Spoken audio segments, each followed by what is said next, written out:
Ladies and gentlemen, welcome to the Rogers Kakasungura YouTube channel.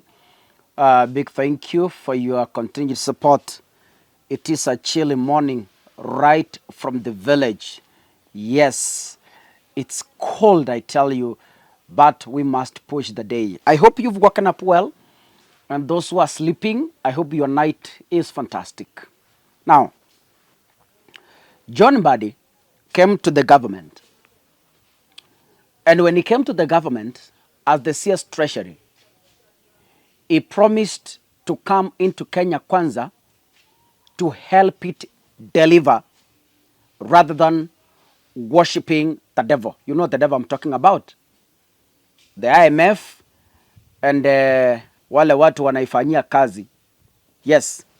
So when John Mbadi came, we had high hopes, and we still have hopes in him that he will succeed. William Ruto is a man you cannot advise, but we hope and believe that John Mbadi is going to succeed in this. And John Mbadi is saying that eco levy is not one of the things that he is considering as the finance CS. And he's saying we are not bringing back the finance bill 2024. It was buried and withdrawn.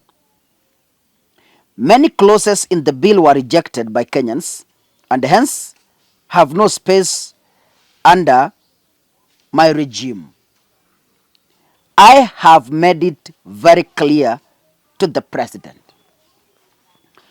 Hapa, John Mbadi is making a U-turn.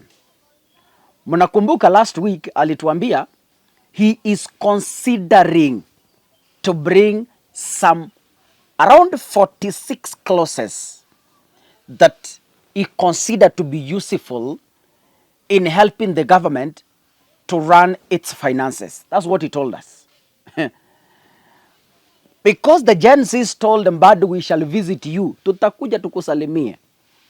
John Mbadi has made a U-turn. Now he's saying, kama kuna kitu kilizikwa na Wakenya, it is the 2024 finance bill, and I'm not considering going back there. I have made it clear to the president. Thank you, John Mbadi, for doing that. Tulifikiria utakuwa kikaragosi cha kutumiwa kurudisha finance bill ambayo ilizikwa. That is what I thought. Because from your sentiments last week, we had begun to see signs and symptoms of William Ruto pushing you to bring back the finance bill through the back door. Thank you for doing that. Number two, John Mbadi is saying we need to enhance revenue collection without changing the tax rates. I want to analyze that statement. Mbadi is saying, as Kenyans, we need to embrace collecting taxes. Collecting taxes means put lower taxes, but encourage many Kenyans to pay instead of increasing taxes and a few Kenyans pay. I love that statement. And if that is going to work, then that's the best way to run government. Weka taxes irudi chini. Let 40 million people pay tax at lower rates. You collect more. And I said this early in advance. Rather than increasing taxes and have only 1 million people paying and you collect less, you are making losses. When running a business, there's something you consider. It is better I sell this mobile phone at 10 shillings, yeah, and 1,000 people buy within a day, rather than selling this phone at 50 shillings and wait for a whole year for only 50 people to buy. I am making losses. That is not business. Better make 2 shillings profit in one person rather than waiting to make 100 shillings profit and have a commodity stay in the shop for 2 years. you're making losses. Now, Mbadi continues to say, I am not a conman. I did not come to the treasury to continue with business as usual. I have told the president that he must understand that I have come here to do things differently. We are not going to oppress Kenyans with unnecessary taxes just because we have been told to do so. We must reason with IMF. If this works, then I bet John Mbadi will become a competent CS. What am I saying?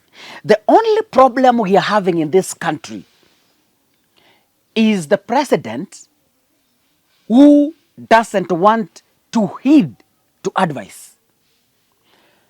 This is not an abuse. And get me very clear. This is not an abuse.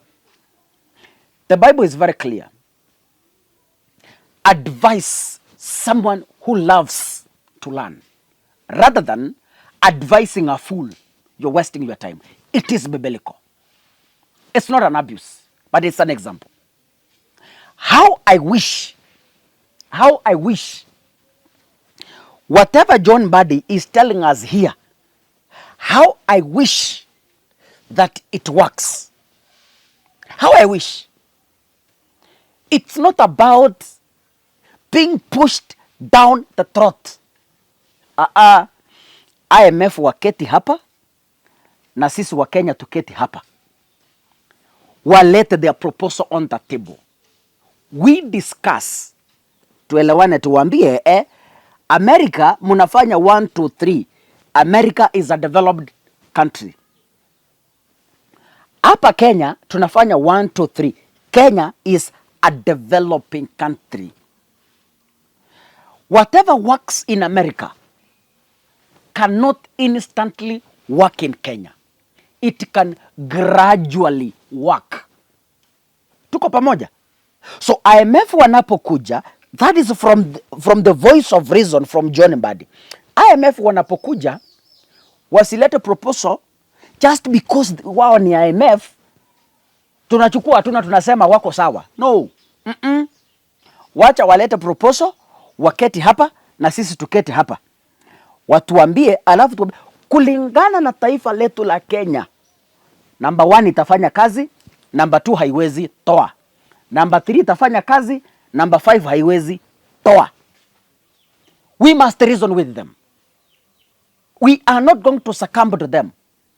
If John Mbadi effects this, then I bet John Mbadi will be a qualified cabinet secretary.